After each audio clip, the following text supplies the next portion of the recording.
कि पुलिस ने Ganiyari murder case को सॉल्व कर लिया है। सॉल्व करने के बाद 2 आरोपी को गिरफ्तार किया है और एक आरोपी अब भी फरार बताया जा रहा है। जो मृतका है, सहेलियों के माध्यम से चुमेंद्र उसके परिवार को बर्बाद करने की बात बोली थी।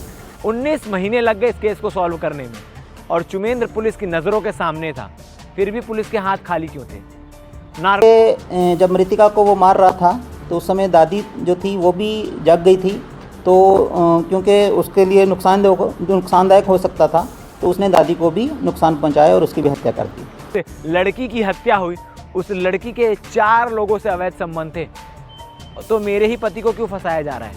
वो साफ तौर पर आरोप लगा रही है कि मेरे पति को फंसाया जा रहा है। मेरे पति नहीं था। और जब इनके पॉलीग्राफ और नार्को टेस्ट वगैरह कराए गए तो उसमें बहुत सारी चीज़ें निकल कर आई। लगभग 62 लोगों से पूछताछ की गई है, जिसमें 6 लोगों की ब्रेन मैपिंग टेस्ट भी की गई है। चुमेंद्र की सगाई हो जाती है 19 फरवरी को, जिसके बाद सविता नाराज होकर उस पर दबाव बनाती है शादी करने के लिए और कहता रहता है कि शादी के नाम पर भगा कर लेकर जाऊंगा और बाहर हत्या कर कर कहीं फेंक दूंगा, मगर लड़की मानती नहीं है। तो गनियारी डबल मर्डर, जहां दादी और पोती की हत्या कर दी गई। इस मामले की शुरुआत होती है चुमेंद्र निषाद की सगाई से, जो कहानी पुलिस बता रही है। पुलिस की कहानी कितनी सच्ची कितनी झूठी, इस बारे में बाद में चर्चा करेंगे। फिलहाल आपको बता दें कि पुलिस ने गनियारी मर्डर केस को सॉल्व कर लिया है। सॉल्व करने के बाद 2 आरोपी को गिरफ्तार किया है और एक आरोपी अब भी फरार बताया जा रहा है, जिसमें चुमेंद्र निषाद मुख्य आरोपी, चुमेंद्र निषाद उर्फ लल्ला, और दूसरा है पंकज निषाद। ये दोनों आरोपियों को गिरफ्तार किया गया है। अब किसकी क्या भूमिका है आपको तफ्तीश से बताते हैं। पुलिस की थ्योरी के हिसाब से आपको बता दें कि चुमेंद्र का जो है वो मृतिका से अवैध संबंध सविता साहू से था और ये काफ़ी लंबे समय से था। इसके बाद चुमेंद्र की सगाई हो जाती है 19 फरवरी को, जिसके बाद सविता नाराज़ होकर उस पर दबाव बनाती है शादी करने के लिए और चुमेंद्र को ये भी संशय होता है कि कहीं सविता गर्भवती तो नहीं है, 3 महीने की गर्भवती तो नहीं है।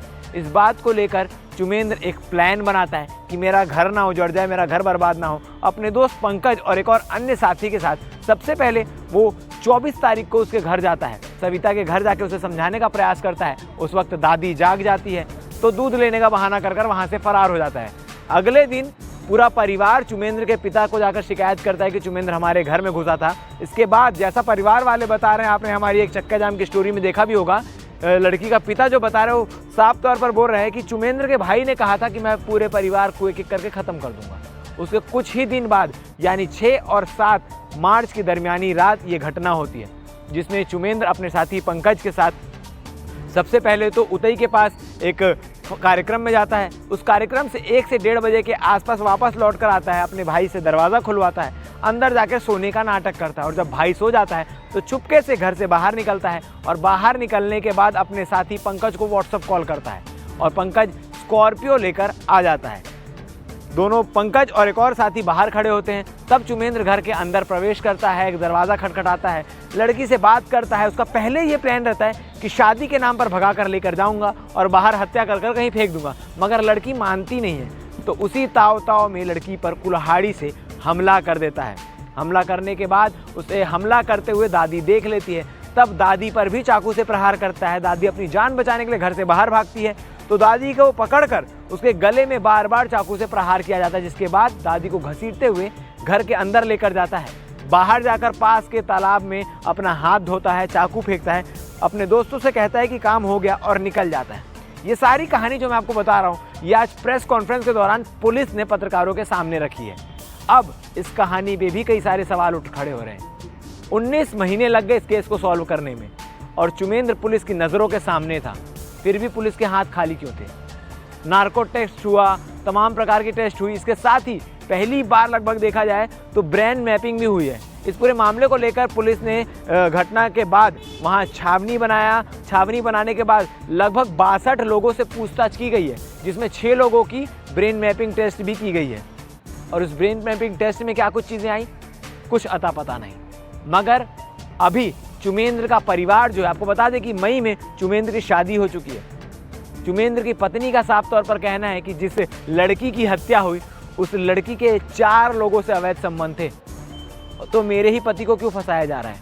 वो साफ तौर पर आरोप लगा रही है कि मेरे पति को फंसाया जा रहा है। मेरे पति ने किसी प्रकार का कोई अपराध नहीं किया, मगर पुलिस ने गिरफ्तारी की है तो पुलिस के पास पुख्ता सबूत भी होंगे, सारी चीज़ें होंगी कि क्या चीज़ें हुई क्या चीज़ें नहीं हुई। मगर क्या चुमेंद्र इतना चालाक, इतना होशियार था कि पुलिस को 19 महीने गुमराह करता रहा? अमूमन देखा जाता है कि कोई भी चीज़ें होती है, कोई भी केस होता है तो पुलिस बहुत जल्दी उस मामले को सॉल्व कर देती है, मगर गनियारी केस में ऐसा क्या कार्ड फंस रहा था जो पुलिस सुलझा नहीं पा रही थी? एक प्रश्न खड़ा होता है पुलिस वालों की कार्यशैली पर भी। क्या अब भी यह मामला सुलझ गया है या कहीं ना कहीं बाकी है? कोर्ट में जाकर क्या कुछ चीज़ें होंगी? क्या चुमेंद्र को सज़ा होगी या बचकर बाहर आ जाएगा? क्या चुमेंद्र ने सच में कुछ किया है?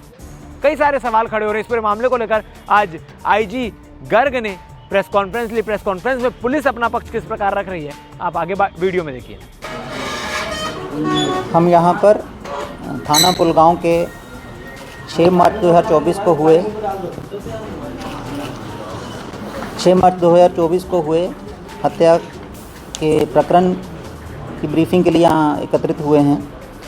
जैसा आपको ज्ञात है कि 6 मार्च 2024 को ग्राम गनियारी थाना पुलगांव में एक वृद्धा एवं उसकी नाबालिग पोती की किसी अज्ञात आरोपी द्वारा हत्या कर दी गई थी। वृद्धा एवं नाबालिग पोती के शरीर में धारदार एवं भोथरे हथियार से वार कर हत्या की गई थी। शरीर पर अनेक चोटों के निशान थे। घटना की सूचना पर पुलिस द्वारा मौका पर विजिट किया गया। एफएसएल की टीम बुलाई गई। फिंगरप्रिंट डॉग्स तथा पूरी वरिष्ठ अधिकारियों की टीम मौके पर पहुंचकर घटनास्थल का मुआयना किया गया। मृतकों के शव का पोस्टमार्टम कराया गया और विशेष टीम का गठन किया गया, जिसमें राजपत्रित अधिकारी, थाना के अधिकारी और एसीसीयू के अधिकारी कर्मचारी थे। पूरी विवेचना में लगभग पिछले 1.5 साल में 62 से ज़्यादा संदेहियों की पूछताछ की गई। उनका पुराना आपराधिक रिकॉर्ड भी खंगाला गया और शुरू में कुछ हमें तथ्य संज्ञान में आए थे कि कुछ संदेही हैं जिन्होंने ये किया हो सकता है, तो उनके ब्रेन मैपिंग, पॉलीग्राफ एवं नार्को टेस्ट कराया गया। एफएसएल गांधीनगर से भी और एफएसएल रायपुर से भी। तो कुल विवेचना पर फाइनली यह पता चला कि एक उसी गांव के व्यक्ति चुमेंद्र, उसकी सगाई 19/2/2024 को हो चुकी थी और वो अपनी सहेलियों, जो मृतिका है, सहेलियों के माध्यम से चुमेंद्र उसके परिवार को बर्बाद करने की बात बोली थी। उक्त बातों को पता चलने पर आरोपी ने अपने दोस्तों, एक जिसका नाम पंकज है और दूसरा एक और अन्य आरोपी है, उसके साथ मिलकर बालिका को मार डालने की योजना बनाई। रात करीब 1 से 1:30 बजे के मध्य जो आरोपी हैं ये अपने किसी दोस्त के यहाँ प्रोग्राम में गए थे। वहाँ से वापस गांव आए और मृतिका जो अपनी दादी के साथ दूसरे घर में सोती थी, वहाँ पे उसका दरवाज़ा खुलवाया और उसके बाद इस घटना को अंजाम दिया।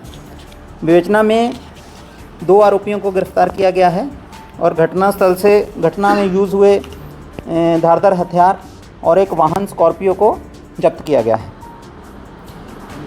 पूरी घटना का जो मोटिव है वो केवल जो मृतिका बालिका थी उसको ताकि वो उसका नुकसान ना कर सके, उसकी शादी ना टूट जाए, इसको लेकर मृतक का मोटिव था उसको मारने का। इसमें उसने अपने दोस्तों का सहयोग लिया। क्योंकि जब मृतिका को वो मार रहा था तो उस समय दादी जो थी वो भी जग गई थी, तो क्योंकि उसके लिए नुकसानदायक हो सकता था तो उसने दादी को भी नुकसान पहुंचाया और उसकी भी हत्या कर दी। तो जो दोनों आरोपी हैं उसमें जो चुमेंद्र है आरोपी, वो पूर्व से आपराधिक प्रवृत्ति का है। इसके खिलाफ थाना पुलगांव में अपराध क्रमांक 489/2019, 294, 323, 506 भादवी, अपराध क्रमांक 300/2023, धारा 34(2), 59 का आबकारी एक्ट और धारा अपराध क्रमांक 330, धारा 74, 296, 115 और 351 BNS के तहत पूर्व में अपराध पंजीबद्ध हैं। उसी प्रकार आरोपी पंकज जो है, इसके खिलाफ भी पूर्व में 3 अपराध पंजीबद्ध हैं। तो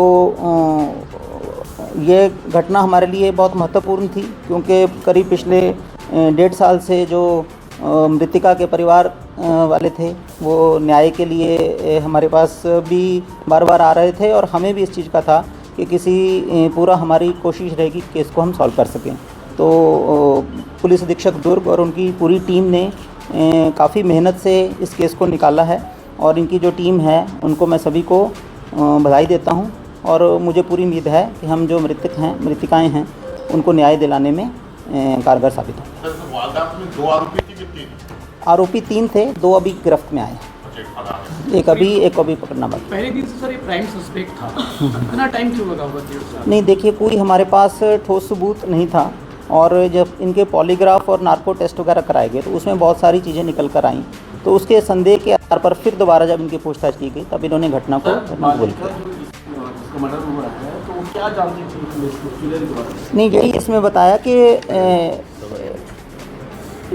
इसकी सगाई होने वाली थी, हो गई थी इनफैक्ट, तो उसको ये था कि कहीं इसकी सगाई ना तोड़वा दे अपने संबंध के आधार पर।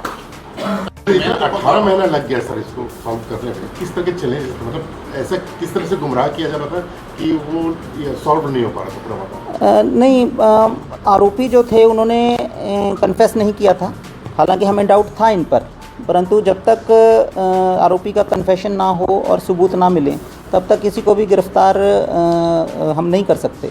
तो जब पॉलीग्राफ टेस्ट, नार्को टेस्ट और जो ब्रेन मैपिंग कराया गया उसके आधार पर काफ़ी क्लूज़ मिले, तब इनकी क्रॉस क्वेश्चनिंग की गई, उसके आधार पर इन्होंने कबूल किया और उसके बाद जो सबूत मिले हैं, जो हथियार जब्त हुए हैं और गाड़ी और जो बाकी अन्य इलेक्ट्रॉनिक साक्ष्य हैं उसके माध्यम से इनको भी चार्जशीट किया जाएगा।